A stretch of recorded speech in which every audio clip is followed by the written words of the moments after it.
अब साफ जाहिर है कि ये ट्रेन केवल बीजेपी के वोटर्स को ले जा रही थी करनाल से। तो ये उदाहरण आपके सामने अभी आपको दिखाया जाएगा और उसका पैसा बीजेपी दे रही थी। करनाल रेलवे स्टेशन से तस्वीरें दिखा रहे हैं, जहां देख सकते हैं किस तरह से जो लोग हैं, बिहारी हैं, वो बिहार जा रहे हैं। कहाँ जा रहे हो भाई साहब? बिहार जा रहे हो? भारतीय जनता पार्टी भेज रही है। टिकट किसने कटवाई है? बीजेपी ने टिकट कटवाई है। बिहार असेंबली इंतखाबात के नतीजे अब वाज़ेह होते जा रहे हैं। जो तस्वीर सामने आई है वो इंतहाई हैरानकुन तस्वीर है। शायद कि इसकी उम्मीद खुद बीजेपी को हो सकती रही हो अंदरूनी खाना, लेकिन किसी भी और पार्टी को ये उम्मीद नहीं थी कि इस तरह के नतीजे जाएंगे। क्या कोई सियासी जमात 101 सीट पर इंतखाब लड़े और 95 सीटों पर जीत जाए, ये अपने आप में हैरान हो। लेकिन सवाल ये है कि आखिर इतनी बड़ी जीत एनडीए को क्यों हासिल हुई?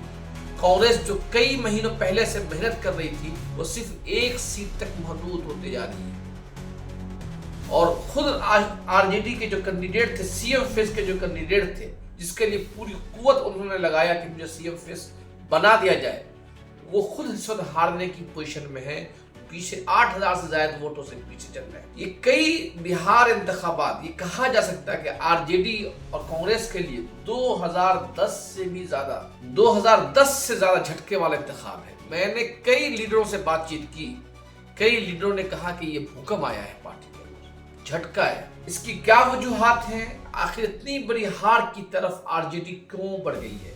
खुद जब टिकट का बंटवारा शुरू हो रहा था, नॉमिनेशन के पहले दिन थे, मैं मगध गया था। मगध से होते हुए पटना होते हुए मिथिलांचल के बाद फिर सीमांचल का दौरा किया। मुझे ये एहसास था कि तेजस्वी यादव इस मर्तबा सीएम नहीं बन पाएंगे, लेकिन मुझे उम्मीद थी कि जो नतीजे आएंगे वो नतीजा 2020 के इंतखाबात के ही जैसे नतीजे होंगे। अगर तेजस्वी यादव के हक में फिजा हमवार नहीं है, तो नीतीश कुमार बीजेपी के हक में भी कोई वोटरों में उत्साह नहीं है। ये मेरा अपना कैलकुलेशन था, लेकिन मैं खुद अपने कैलकुलेशन में नाकाम होता हुआ नजर आ रहा हूँ। सरकार तो बन रही, यहाँ तक तो मैं सही था, लेकिन मेरे जो अंदाजे थे कि कोई फिजा नहीं है, कोई जोशो खरोश नहीं है।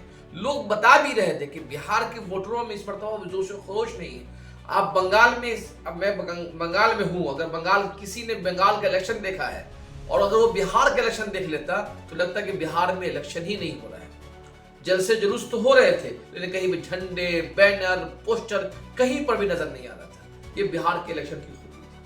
लेकिन बुनियादी सवाल ये है कि आखिर इतनी बड़ी शिकस्त की तरफ क्यों बढ़ गई? मुझे 10 चीजें जो बात समझ में आती है, मैं आपको धीरे धीरे बताना चाहता हूँ। 10 पॉइंट। पहला पॉइंट ये है कि इस मर्तबा गुज़िश्ता कई सालों से बिहार में मुस्लिम वोटरों के दौर में, मुसलमानों में आरजेडी और कांग्रेस को लेकर नाराजगी है। और मुसलमानों के एहसासात हैं कि जो MY समीकरण की जो बात की जाती है, ये जो यादव वोटर्स हैं, जब मुस्लिम कैंडिडेट होते हैं तो उस वक्त ये यादव वोट मजहबी शनाख्त पाया जाते हैं। मुसलमान तो 100% यादव कैंडिडेट को वोट देते हैं, लेकिन यादव वोटर्स जब मुस्लिम कैंडिडेट हो तो उनका 70 और 80% वोट भी मुसलमान की तरफ नहीं जाता है। तो ये जो MY समीकरण था, MY समीकरण को बहुत ज्यादा मुसलमानों में ये था, बल्कि मुसलमान आरजेडी के साथ खड़े होने को अपनी मजबूरी समझ रहे थे। और 2019 की पॉलिटिक्स के बाद से ही, या 2019 के बाद से ही सीमांचल के इलाके में असदुद्दीन ओवैसी की मौजूदगी, गरचे उन्हें 5-6 सीट जिता देती हो, लेकिन ओवैसी साहब ने इस सवाल को, मुस्लिम लीडरशिप के सवाल को इतना बड़ा कर दिया है कि मुसलमानों के सामने ये बड़ा सवाल बन गया कि हमें क्या सवाल आना है। क्या बिहार में एक ऐसी हुकूमत चाहिए जो मुस्लिम मुखालिफ तो हो, लेकिन 5-6 MIM के MP हो, MLA हो? इस तरह की बुनियादी। अब मैं सीमांचल के इलाके में था, ओवैसी की कई रैलियों में पीछे खड़े होकर सुनने की कोशिश की, नौजवानों से बात करने की कोशिश की। सब नौजवानों में ये सारे नौजवानों से मैंने पूछा कि आप इमाम को क्यों वोट दे रहे हैं? मुस्लिम लीडरशिप की बात कर रहे थे। इस समस्या बनाता है कि सियासत में कोई एक कम्युनिटी, एक मजहबी कम्युनिटी अपनी लीडरशिप के नाम पर कितने सालों तक सर्वाइव कर सकती है। तो पहली वजह यह है कि मुस्लिम वोटरों में आरजेडी को लेकर इत्मीनान का माहौल नहीं था। दूसरी अहम बात यह कि टिकट का बंटवारा जिस तरह से आरजेडी कर रही थी, इलेक्शन के नॉमिनेशन के आखिरी दिन तक ये मालूम नहीं हो रहा था कि यहां पर किस इत्तेहाद का, कांग्रेस का, आरजेडी का, किस इत्तेहाद का गलबा है, कौन उम्मीदवार ऑफिशियली उम्मीदवार है। और महागठबंधन का रूपरेखा कई सालों से तय होने के बावजूद भी टिकट की तकसीम में कोई संतुलन नहीं था। आरजेडी उसको नकारते हुए आ रही थी और कांग्रेस को किसी को अहमियत देने को तैयार नहीं थी। ये दो। तीसरी वजूहात, साहनी का डिप्टी सीएम के तौर पर ऐलान करना भी ये बहुत बड़ा झटका था मुस्लिम वोटरों के लिए। और इस सवाल को बीजेपी ने और आरजेडी जनता दल यू ने बड़ा बना दिया कि बिहार में 2% वाले चेहरे को डिप्टी सीएम बनाया जा सकता है, तो क्या 18% मुस्लिम वोटर को डिप्टी सीएम नहीं बनाया जा सकता है? तो ये सवाल इतना बड़ा हुआ कि कई जगह आप देखेंगे, हम बारी बारी अपनी अगली वीडियो में बतलाएंगे कि सीमांचल जहां 25 सीटें हैं, वहां पर आप देखें कि किशनगंज के ठाकुरगंज सीट पे जनता दल यू की अग्रवाल की जीत होने जा रही है। खुद किशनगंज में कांग्रेस के कैंडिडेट को जीतने में बड़ी मेहनत का सामना करना पड़ा है। तब किशनगंज जहां मुसलमानों की आबादी 70% है, वहां के 4 हल्के में से एक सीट पर अगर महागठ एनडीए जीत रही है तो ये किसका कमाल है? इसे आप कटिहार चले जाइए, कटिहार में भी मुस्लिम इलाके की सीटों पे जनता दल यू के कैंडिडेट को आगे बढ़े। खुद जनता दल यू के जो मुस्लिम उम्मीदवार हैं, अररिया से शगुफ्ता अजीम जीतते हुए नजर आ रही है। ये बुनियादी सवाल है कि साहनी को सीएम का चेहरा बनाने के बाद मुसलमानों में ये था। तीसरा अहम फैक्टर जो था कि महागठबंधन के आपस में तालमेल की बहुत ज्यादा कमी थी। तेजस्वी यादव के चेहरे में कि उनकी मैं 2 रैली कवर किया हूं, उनके चेहरे से में एतमाद की कमी थी। बहुत ही मुख्तसर सीमांचल में कवर किया तो ये रैली नहीं थी। तीसरा जो अहम फैक्टर जो मुझे समझ में आता है कि बिहार का जो इंतखाब है वो हिंदुत्व के बुनियाद पर नहीं लड़ा गया था, लेकिन जाति समीकरण का इलेक्शन था। और बीजेपी ने और नीतीश कुमार की इंजीनियरिंग ने अपर कास्ट और गैर Yadav lower caste backward classes को मिला दिया और दलित वोट भी पासवान और जीतनराम मांझी की वजह से ये बन गया। मुझे जहां तक एहसास है, अगर कांग्रेस के जो स्टेट सदर हैं उनको अगर डिप्टी सीएम का चेहरा बना दिया जाता तो शायद के ज्यादा फायदा हो सकता था बनिस्बत साहनी के। साहनी की शख्सियत में कोई करिश्माती शख्सियत नहीं है, उसी को अपनी जात की बुनियाद पर इलेक्शन लड़ रहे हैं, तो मुकेश साहनी के वो बड़ा बना देना, तो एक ये भी एक फैक्टर था। तीसरा फैक्टर अब मुझे जो आखिरी फैक्टर जो नजर आता है कि इस आयात, अब एक रिपोर्ट है मेरे सामने, उस रिपोर्ट को देखें कि 6 अक्टूबर से लेकर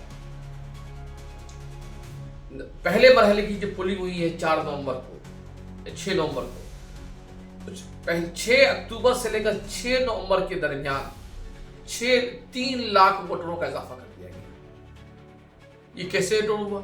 जब इलेक्शन कमीशन जिस तारीख को ऐलान कर रहा था, ये वोटर कहां से आए? तो एक तरफ 58 लाख लोगों का नाम खारिज करना, फिर 12 लाख नए वोटरों का आना। अब हम सब देखते हैं कि कई बीजेपी लीडर जिन्होंने हरियाणा में वोट दिया था, जिन्होंने दिल्ली में वोट दिया था असेंबली इलेक्शन में, वो बिहार में आके इलेक्शन वोट दिए। उनके कुछ नामचीन चेहरों के नाम सामने आ गए।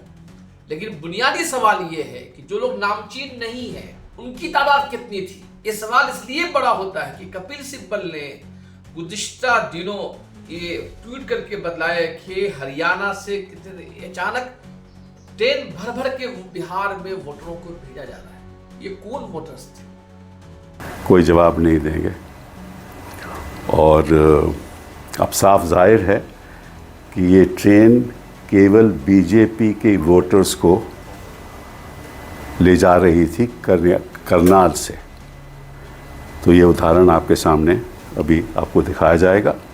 और उसका पैसा बीजेपी दे रही थी, वो खुद कहते हैं।